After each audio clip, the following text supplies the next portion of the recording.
With thousands of cryptocurrencies out there, how do we know that Bitcoin is the best? Before we can understand why Bitcoin is different, it's important to understand why Bitcoin was invented in the first place. Gold is not portable enough to function as an effective global reserve asset in a digital economy. That's one of the reasons why we're currently using fiat currencies to solve gold's portability problem. The problem with fiat though is that they're not scarce and can be printed infinitely and without cost, and therefore do not make a good store of value. Bitcoin solves both of these problems, whilst having many of the other properties of money that make it the best money humanity has ever seen.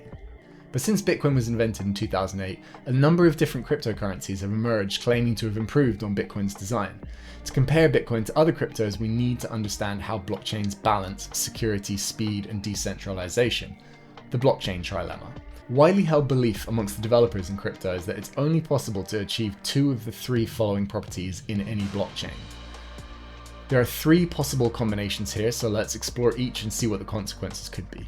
Decentralization and security, not scalable, Bitcoin's model. Decentralized and scalable, less secure, Solana's model. Secure and scalable but not decentralized, an XRP-like model. Bitcoin focuses on decentralization and security, meaning that no one controls it and it's effectively impossible to hack. It's the most trustless and censorship-resistant system, making it great for storing value, like digital gold. However, it sacrifices speed. Transactions are slow and expensive, handling only about 7 per second. This makes it impractical for everyday purchases unless faster Layer 2 solutions like the Lightning Network are used.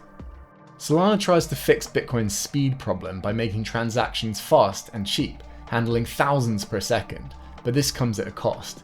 It's less secure and more centralized. Solana requires powerful computers to validate transactions, meaning fewer people can participate, increasing the risk of network failures, hacks, or government interference. Whilst it's useful for payments, its weaker security makes it less reliable for long-term value storage. Ripple, XRP, prioritizes speed and security, processing transactions almost instantly with low fees. However, it's not decentralized. Instead of thousands of independent participants, a small group of trusted institutions control the network. This makes Ripple more like a traditional banking system where transactions can be censored or influenced by companies and governments. A network that's not truly decentralized will run into all the same problems as fiat, and we know where that road leads to. A network that is not truly secure, well, there's not much point in being a global financial network if you can't provide security. The only real combination that can serve as a foundation for a truly global, public, permissionless, trustless financial network is decentralization and security. In other words, Bitcoin. To solve the scalability problem, there are Layer 2 technologies such as the Lightning Network, which has made tremendous progress towards making Bitcoin scalable and fast. The Lightning Network is a Layer 2 solution built on top of Bitcoin that allows faster and cheaper transactions. Instead of recording every small transaction on Bitcoin's main blockchain, Lightning handles payments instantly off-chain and settles the final balances on the Bitcoin network when the channel is closed.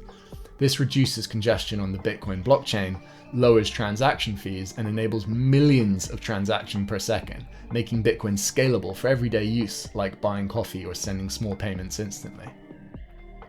Proof of work and proof of stake are two different ways that blockchain networks secure transactions and prevent fraud.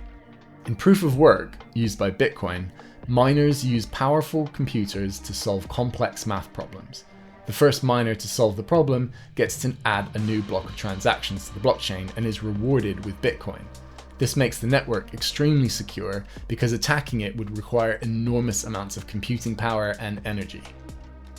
Proof of stake, used by Ethereum and other cryptocurrencies, works differently. Instead of miners, validators are chosen based on how much cryptocurrency they stake or lock up as collateral. The more a person stakes, the higher their chances of being selected to validate transactions and earn rewards. Proof of stake uses less energy than proof of work since it doesn't require massive computational work. But this makes the network more centralized because those with the most money have more control. It's easy to remember the difference because proof of work actually works, and proof of stake is just a fancy way of saying pay to win, which is the problem we're trying to solve in the first place. Okay, so Bitcoin is decentralized because of its network of nodes and miners. It's secure because of proof of work, and it's scalable using layer 2 protocols like the Lightning Network. But what about other cryptocurrencies that are also decentralized and secure and use proof of work? Could they be better than Bitcoin? Well, no. And the reason why is size.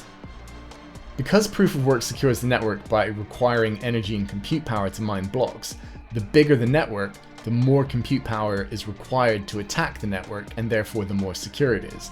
So Bitcoin wins because it's the biggest, baddest, most secure, decentralized financial network out there. And that is why there is no second best.